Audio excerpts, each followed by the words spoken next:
I went with my husband and we went to get the results of an MRI scan, and at this point I hadn't been diagnosed, and the consultant showed me the images from the scan, and I was amazed at how clear they were and what they showed. And then he showed me these grey patches on the scan, and again I was intrigued as to what they were, and I asked him, and he just casually said, oh, it's MS, as if it was nothing. And it was like a big smack in the face, really, because it wasn't what I expected at all. I was diagnosed about 14, 15 years ago. I'd been on a holiday in the Caribbean, and halfway through it I started to get some paralysis down one side of my body.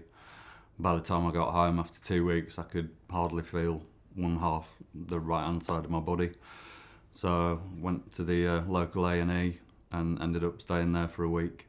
I'd had some strange symptoms, sensations for a few months before, but unlike some people, I know some people can have strange things going on for years and years and years. I hadn't. It all happened quite quickly. My experience of being diagnosed with MS with a neurologist it was basically a strange thing that you knew that was almost coming. My neurologist said to me, I think it's MS with a progressive flavour.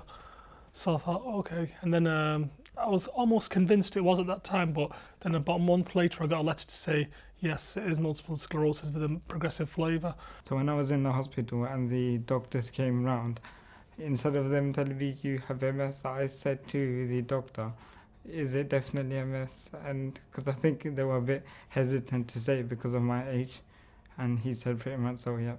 They told me it was MS and gave me a course of steroids, and then sent me home with an appointment to see an MS neurologist in 3 or 4 weeks' time, but no information at all as to what MS was. And unfortunately, at that point in time, the MS nurse was on holiday, so there was nobody in the hospital I could speak to about it. I was actually quite pleased and relieved to find out, because all these strange things were happening to my body. You couldn't feel your hands properly, you couldn't kick a football, and it was very strange. So you were just pleased to kind of be pigeonholed into somewhere and to say, yes, it's MS, because it gave you a starting point. As long as you know what's wrong with you, you can, like I say, you're at the starting point, you can go on from there.